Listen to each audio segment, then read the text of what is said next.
I don't know why it keeps doing that, but every time when I start the recording, it does this weird pause thing. Sorry about that. Um, I just wanted to real quick just say hi. Yeah. Oh, you see my wife in the background? um, I want to get right to it. We're going to talk about chapters 5 and a little bit about chapter 6 real quick. I want to go straight to the screen.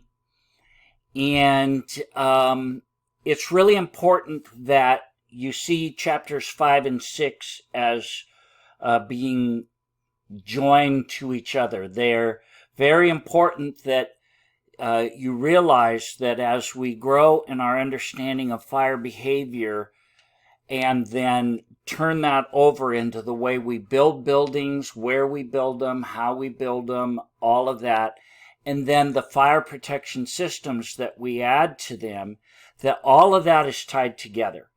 So in a lot of my classes, I like to use quotes now and then. So I wanted to start with a quote, a favorite of mine by Martin Luther King, Dr. Martin Luther King. He said many years ago, if a man is called to be a street sweeper, now before I go on, let me maybe explain to you a little bit.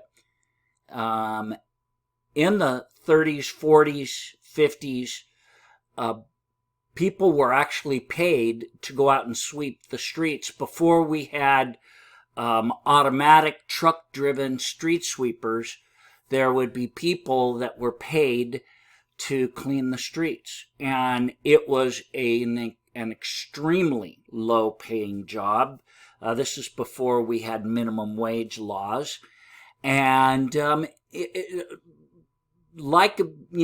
don't use the term janitor anymore. We call them a facilities manager or something like that. But a lot of people don't want jobs where you're cleaning up after other people. Those kind of jobs were considered the lowest of work. And yet Dr. Martin Luther King is going to use an example here. Even if you have a job that you think is menial, that you're not getting paid enough, you need to have the right attitude in every job you do. If you want to be a firefighter, you got to think like this. You got to think like what Dr. King is going to say here. So, let me start over again. If a man is called to be a street sweeper, he should sweep streets like Michelangelo painted, or Beethoven composed music, or Shakespeare wrote poetry. He should sweep streets so well that all the hosts of heaven and earth will pause to say, here lived a great street sweeper who did his job well. Now, I think that if you have that kind of attitude in everything you do, you're going to be successful. You know, you heard a little bit of my story. 3 times in my life, I've had to reinvent myself and start at the bottom. And one of the hardest times was when I had thought I was going to be a youth pastor and work with kids all my life. And I still love doing that, and that's why I'm a teacher. I like working with young people, helping them get their path and find their way in life. I still love doing that, but I chose not to do it as a career quite some time ago. Well, all my education up till then, everything, all my job experience up till then had to do with that. And I had to just go out and start over again. And I was a salesman at Sports Chalet, a sporting goods store. That was a great sporting goods store, but it doesn't exist anymore. And I started out as just a lowly salesman. And here I was married and my wife was pregnant. But I put my heart and soul into that job. And my dad had always said, any job, big or small, do it right or not at all. So I really started just giving it my all. And you know, it wasn't but a month or two, they asked me if I wanted to be the assistant manager of my department. And then within a month or two after that, an opening to be a department head showed up. And then, you know, within that first year, I forget, 6 months, 8 months, somewhere around there, they asked me to be the assistant manager of the store. And by the end of that year, I was managing the store, the biggest store in the Sport Chalet complex of stores, and it was their flag store, their original store. So, it wasn't because I'm such a good-looking guy or I'm so smart or whatever. It's because I worked hard. It's because I gave it my all, and everything that I did, I tried to have this attitude like Dr. King encourages. Okay, you may not like that kind of stuff when I share it, but I'm just sharing with you what I think will help you in your pursuit of being a firefighter. Okay, let's get to the brass tacks, the whatever they say, of this lesson. So the basics of fire behavior, it's very important that we just kind of step back and go back to, depending on what school you go to, it's either Fire 1, 151, 101. Different schools call it different things, but it's the introduction to fire protection.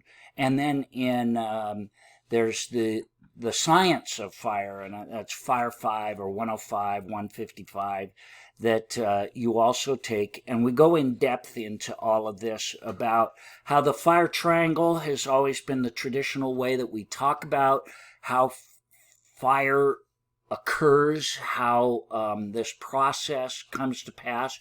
And we don't want to go real deep into it here, but we all know that it takes fuel, oxygen, or they like to say now an oxidizing agent, because you can have fire without the presence of oxygen if you have an oxidizing agent. So something that a chemical product or flammable metals have their own oxidizer kind of inside them.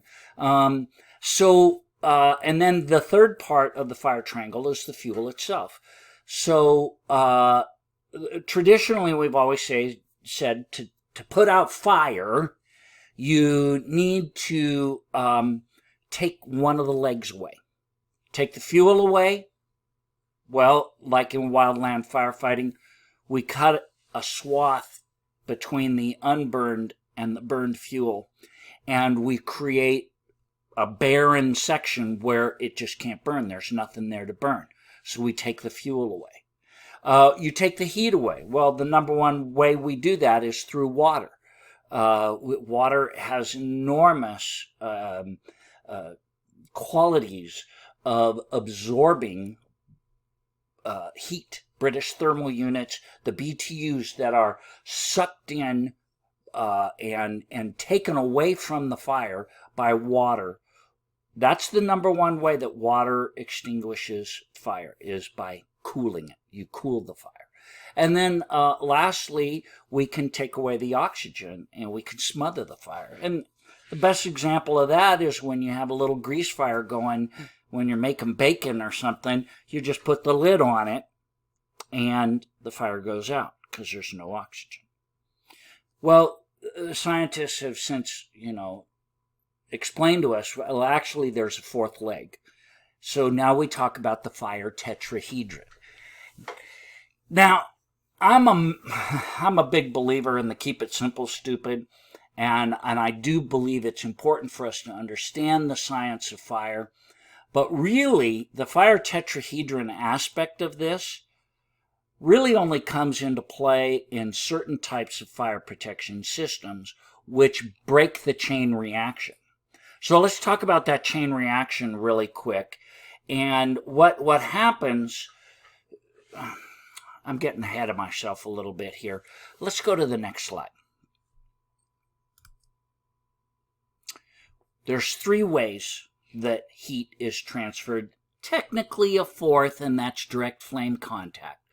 But conduction, where fire goes through a medium like a metal, is a great conductor. You put the heat on the metal from your stove and it passes through to the food and passes that heat on through conduction. Or if we have fire in one room, but there's an exposed metal girder or metal beam, and it travels through that beam into another room and starts the fire over in the other room just through conduction. Convection is the waves of heat that go like currents or gases and rise. And convection can even happen through a liquid. It flows. It's a better word for it.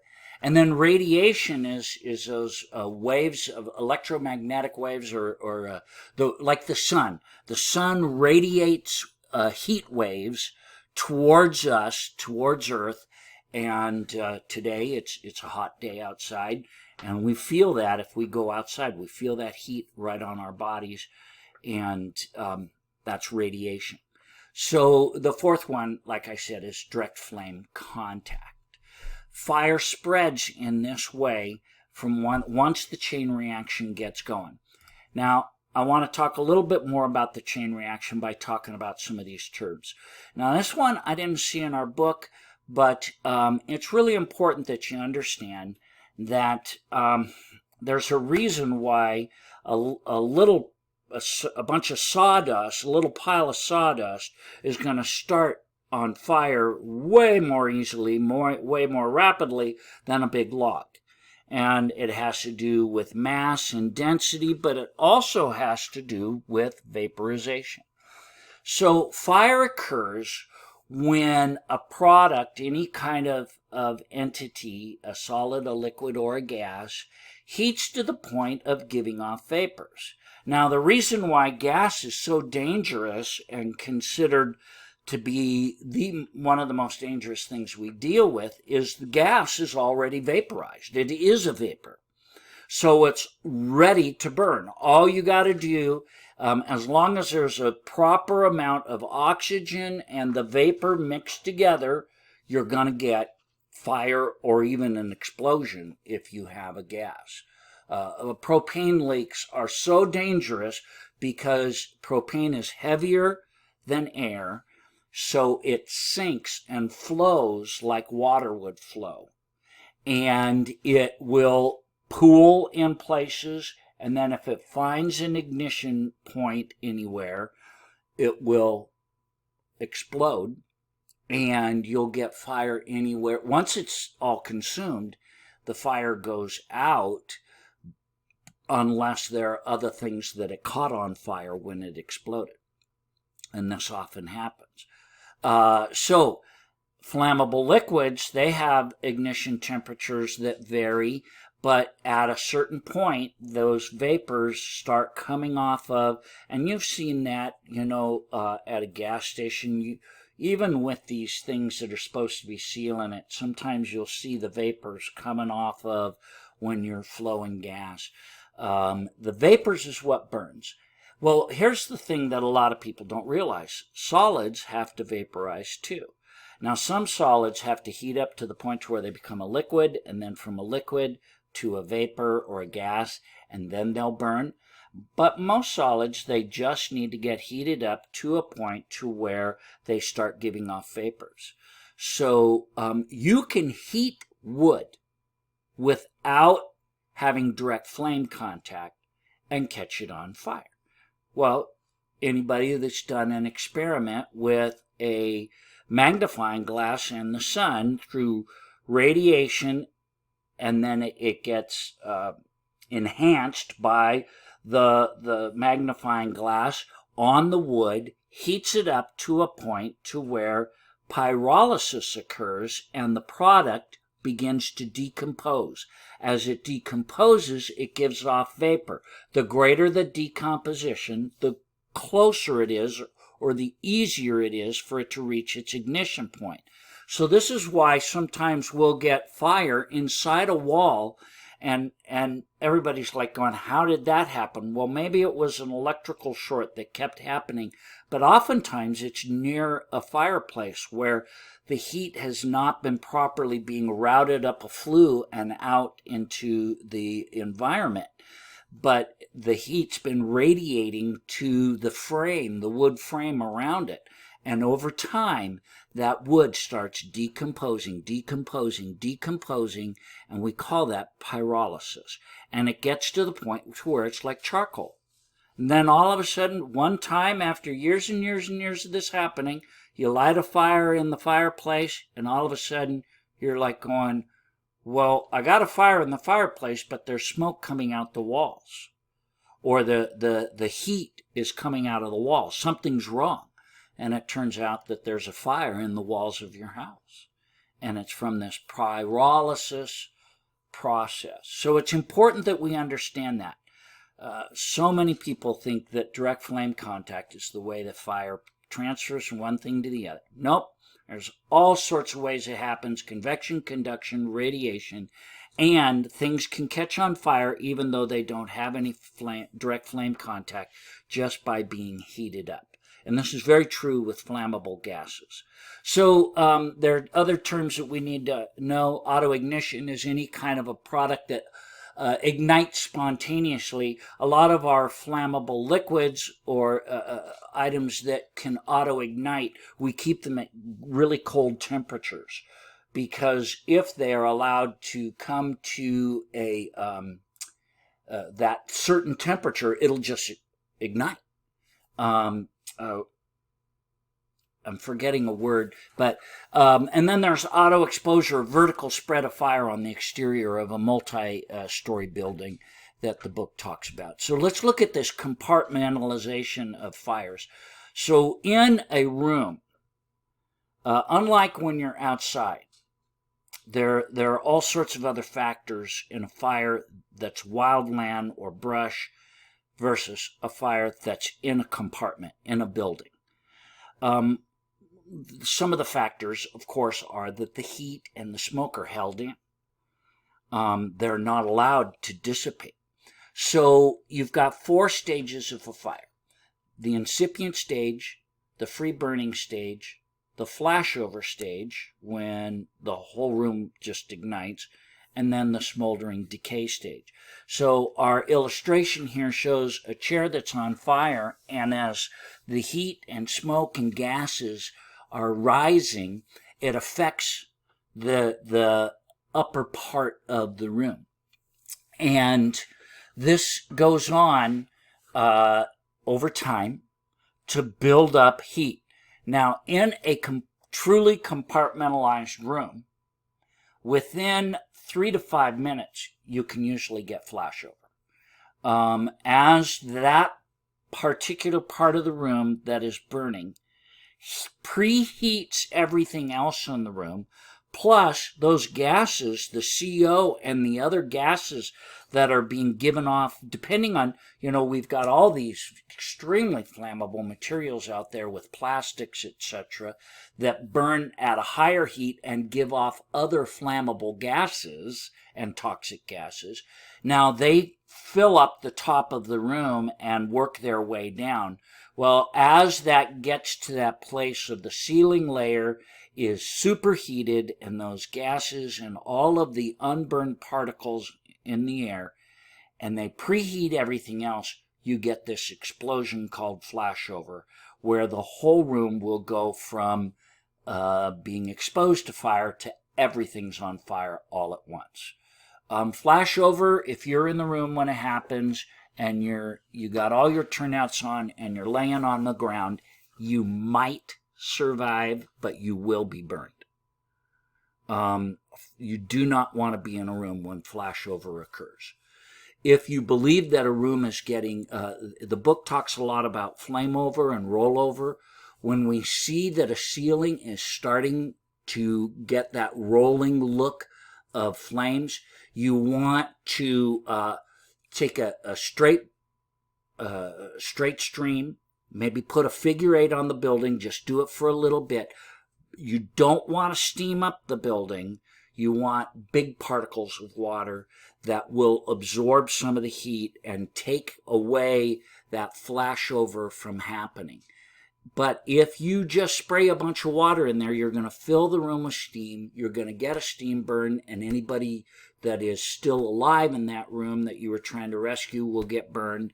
And it doesn't necessarily absorb all the heat and keep the flashover from happening. Straight stream is better for taking the heat out of the ceiling. And then after everything is basically consumed, but there's just a little bit of either oxygen or fuel left, then it'll smolder and it'll decay and go into that last stage. I know that was a little longer on that slide, but it's really important that we understand this concept. So let's move on. Elements of a compartment fire, we're going to get a fire plume, but we're also going to get smoke, heated gases, toxic gases, and we're going to get that layer on the top, and the neutral plane is what's just underneath that layer.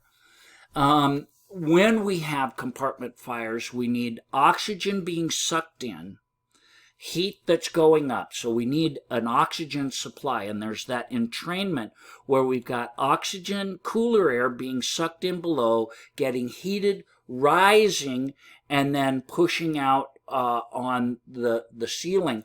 It's interesting, fire will go up. Fire acts going up like water acts going down. It will find the path of least resistance.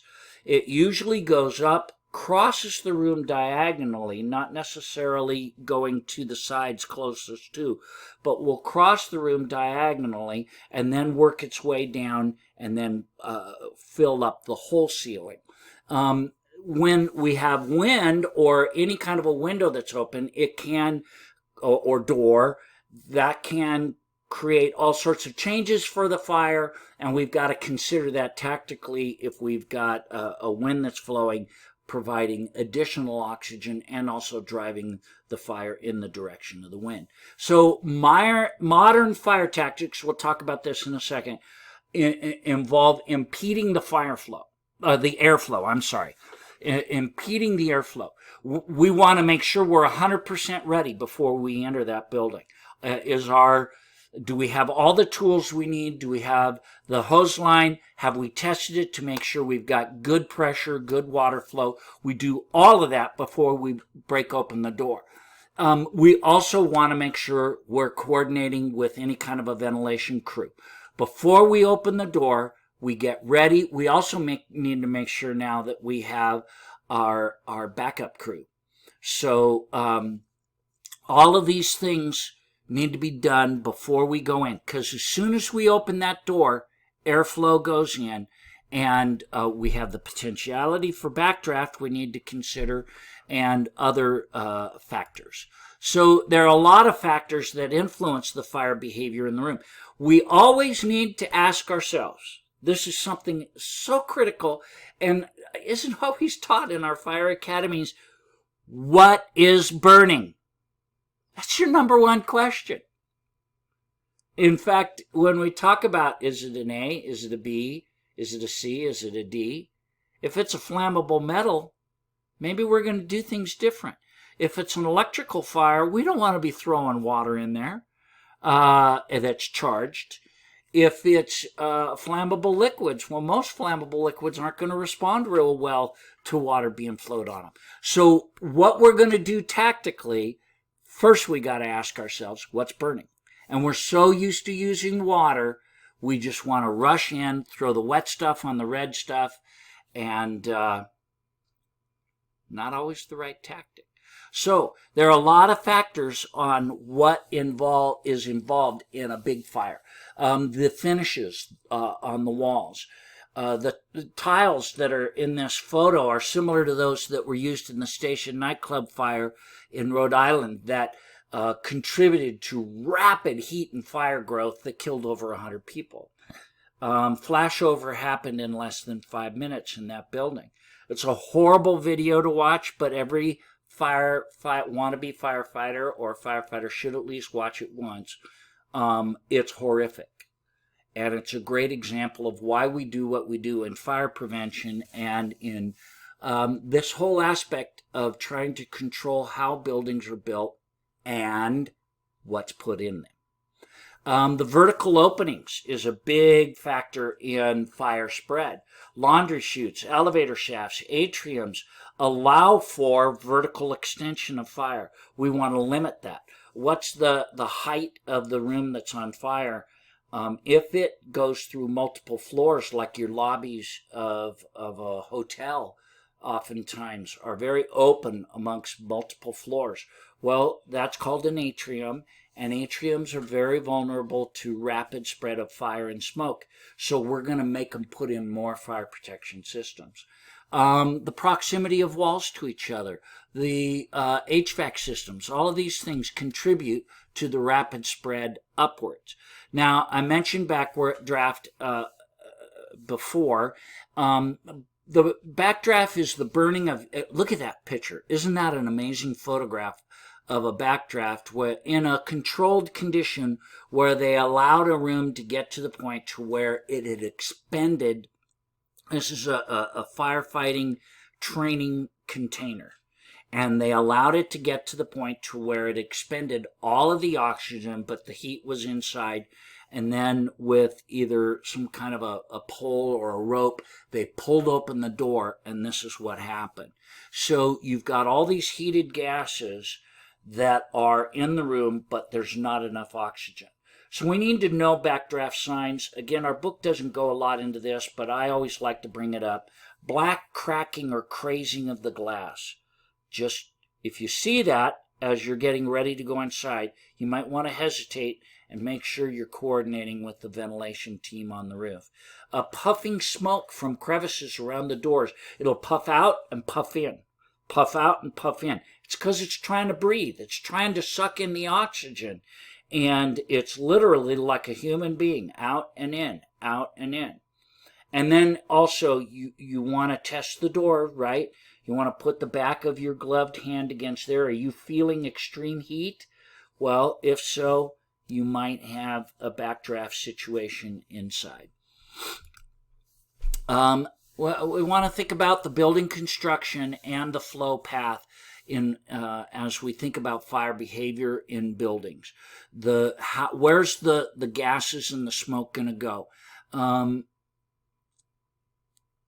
When we open windows or doors, we create an entrainment or a airflow path. We're allowing that air to go in. Now, sometimes the windows will break because of the heat. Sometimes a fire will self-ventilate, but we got to be careful about what kind of the amount of oxygen we allow in the room. So based on studies done by NIST, firefighting tactics have changed a lot.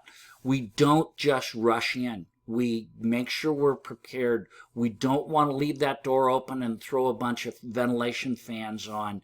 We want to limit the oxygen that's getting into the fire.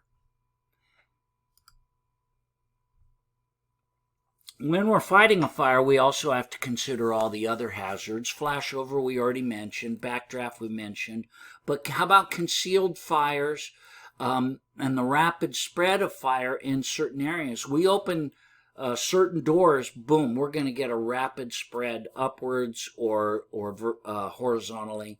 We need to think about ventilation. The coordination with fire attack is essential. It's critical.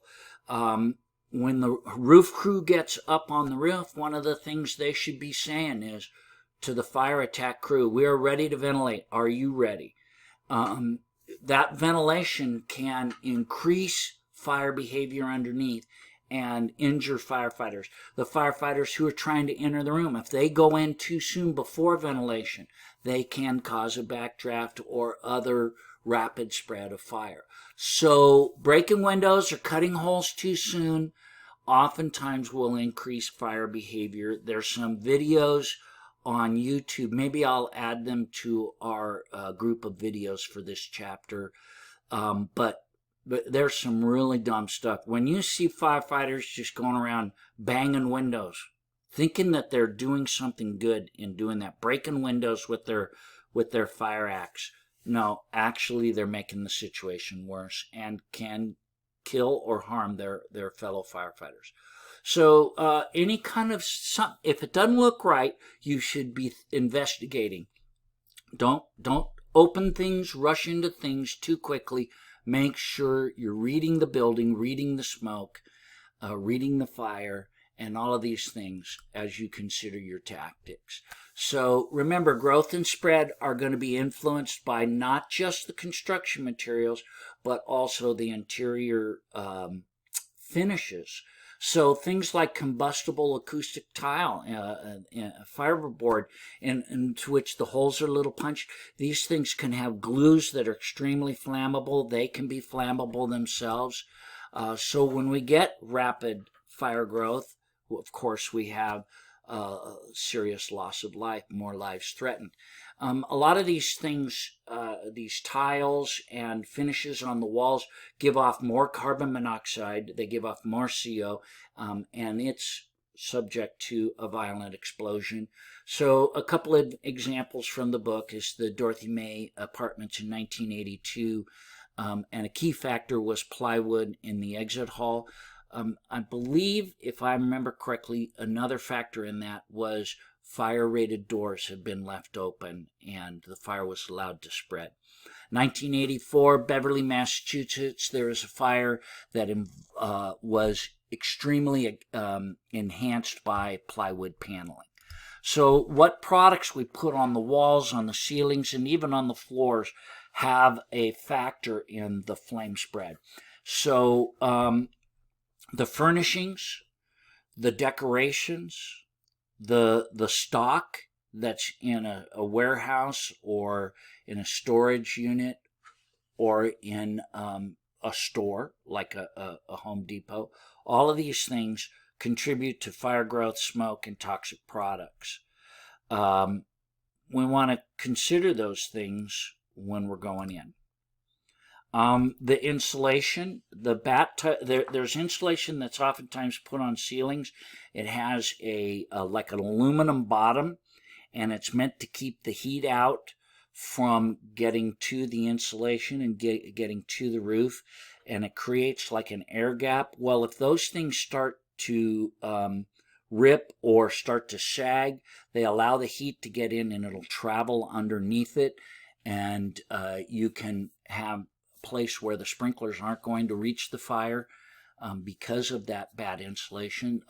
Putting foam plastic insulation in can oftentimes, the foam can be flammable or contribute to the fire. And of course, electrical insulation, all of these things can burn. Plaster, most of the times plaster is not flammable, but the interior finishes can increase the fire hazard. And this is very true in nightclubs, in restaurants, in public assemblies, and Christmas decorations and things of this sort can enhance or increase the fire load, increase the fire spread, increase the smoke, etc., etc., etc. These combustible acoustical tiles, this is called a T-bar system. And look, we've got two sets. The old set, which is probably, based on how they look to me, probably asbestos-based, and they didn't want to take it out because that costs a lot of money to take out an asbestos product. So they put a T-bar underneath it. And this happens a lot. Sometimes they'll just put drywall over old asbestos tiles, because if you encase it and it's not getting into the ventilation system, it's not being breathed, then it's technically safe. But this is a common thing with dealing with asbestos tiles. The industry opposed a lot of the regulations, the building industry, to interior finishes, but the NFPA and the ICC, there's a lot of rules out there about what can be in a place, what can't be in a place. When I was an inspector, I inspected a school. It had a big, huge library. They just bought an enormous amount of new furniture, and including a lot of couches and chairs, comfy chairs for people to read a book in. And I looked at them and I said, you guys, these are not rated for this kind of an assembly. You have to have the proper fire rating on any upholstered material. These are extremely flammable. So, boy, were they mad at me. But I said, look, it's just the law. You can't have these kind of flammable materials in a library that's already full of flammable books, So they had to return the items and buy new furniture. Yeah, I wasn't very popular at that school. So this is the typical push and pull battle of economics versus safety of buildings and people. We got to consider the adhesives. A lot of them are flammable. The high density fiberboard paper. This photo is from a casino where they had a fire, and all of the flammable decorations that were inside. This is a famous photograph in slide 20 here of the circus tent in Hartford, Connecticut that caught fire. And a lot of the people were blocked from getting out because exits were blocked. But fabrics like tents have to be non-flammable now. You have to get a permit to raise a tent, and the tent material has to have certification that it is not flammable. Things like cork and rattan.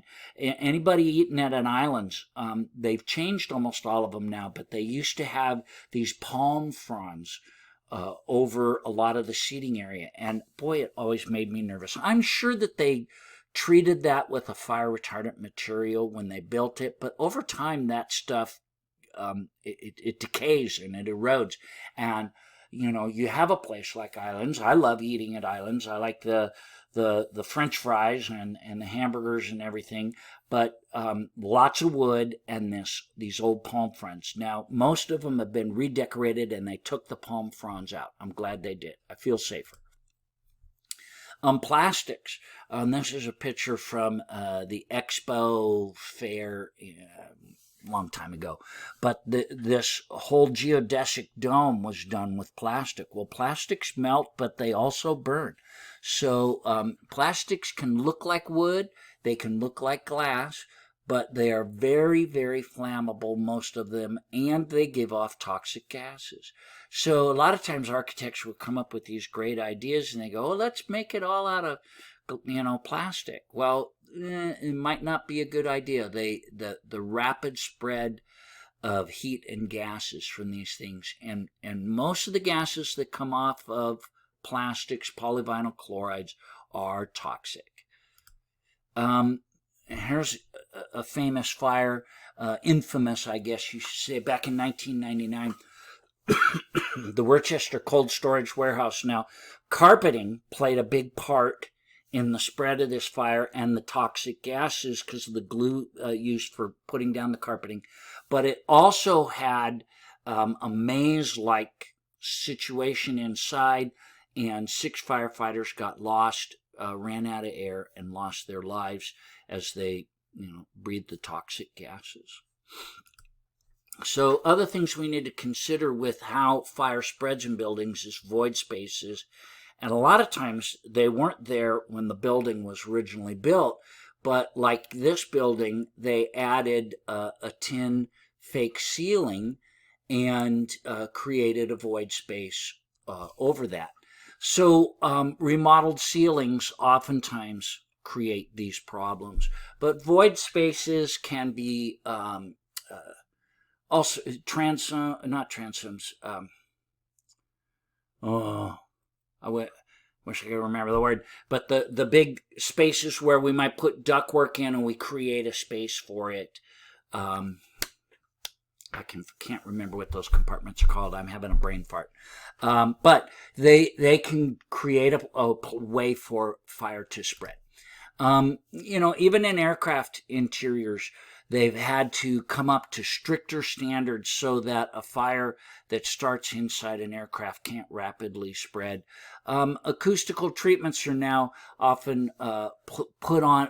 Those need to be flame retardant, but also for silencing, but they can also encase flammable things.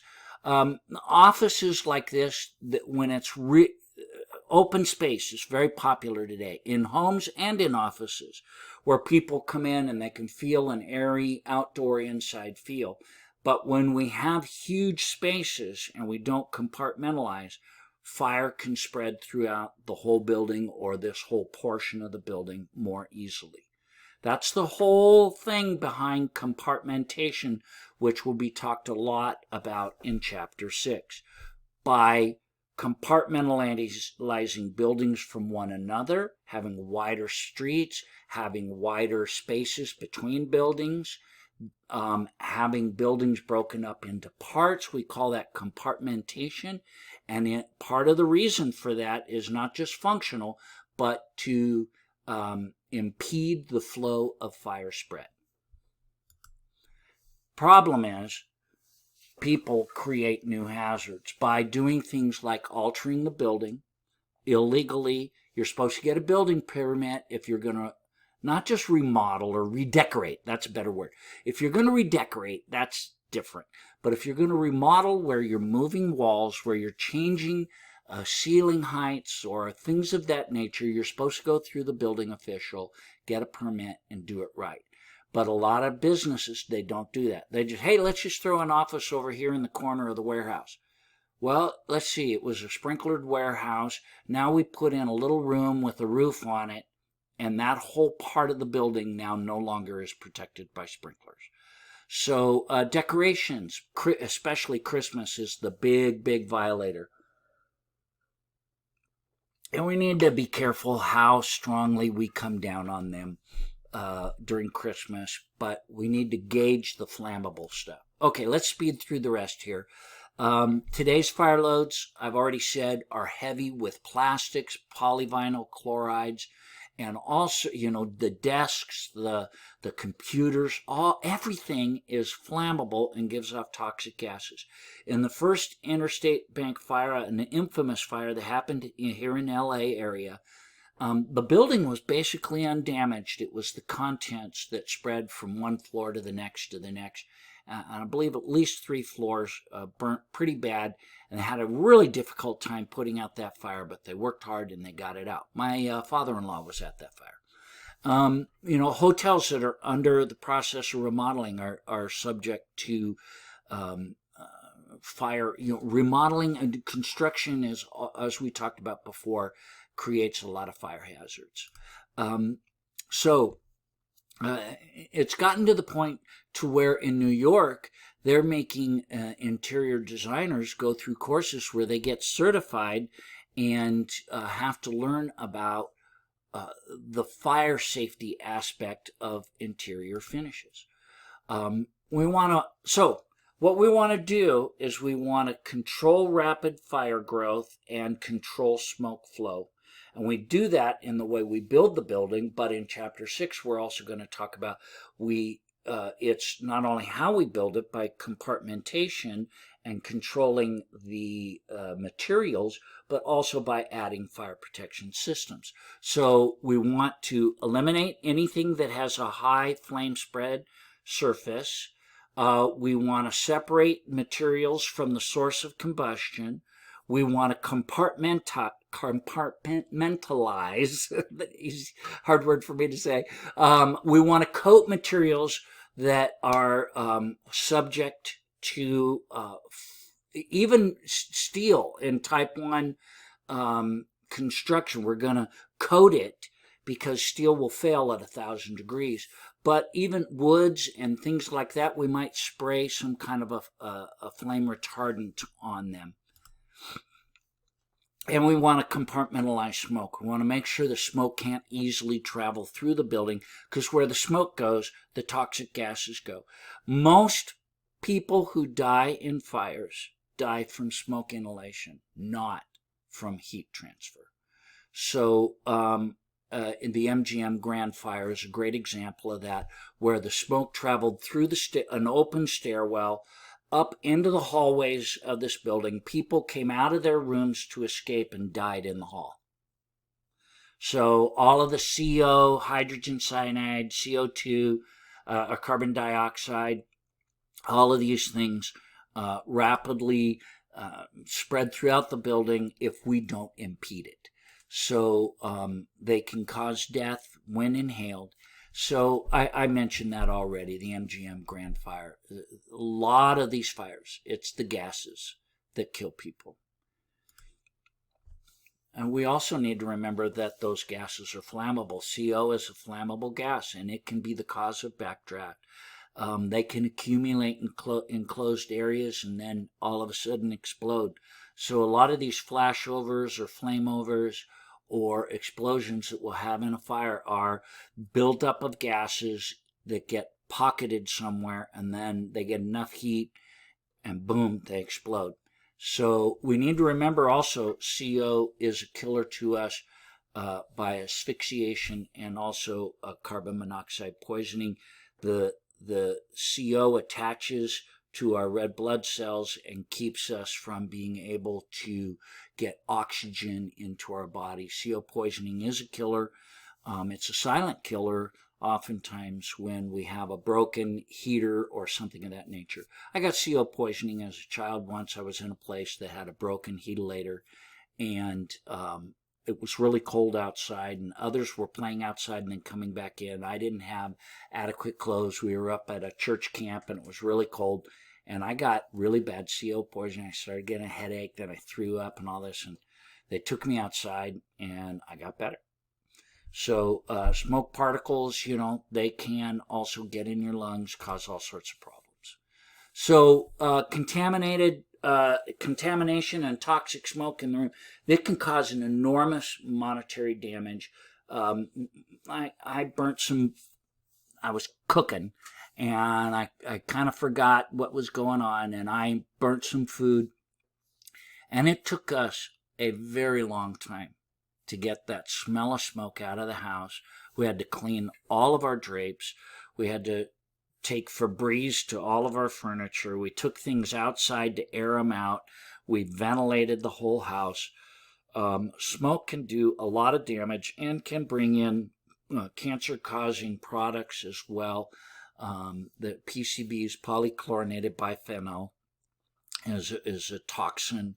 And so, and then if you include that plastics were burning, it gives off corrosive acids. I got lung burnt on a car fire where it was pretty much open air, smoldering car fire. Had my BA on, but didn't have my mask on. And I took a breath of vapors coming off of some plastics that were burning, and it seared my lungs. And I'll never forget that feeling. And I just backed away from it and started breathing, and I believe it did long-term damage to me. So that's it. There's a summary you can read through if you want, but I'm sorry this one was a little longer than I wanted it to be, but it's a really important subject to understand. Hopefully, as you now go to Chapter 6, you tie in your mind, and in our discussion questions, we're going to look at tying together the principles behind fire behavior and what we've done about it with fire protection systems. Okay, have a great day. I hope you had a good week in chapters 3 and 4, getting that done. We're going to move on to chapters 5 and 6, but this one is for chapter 5.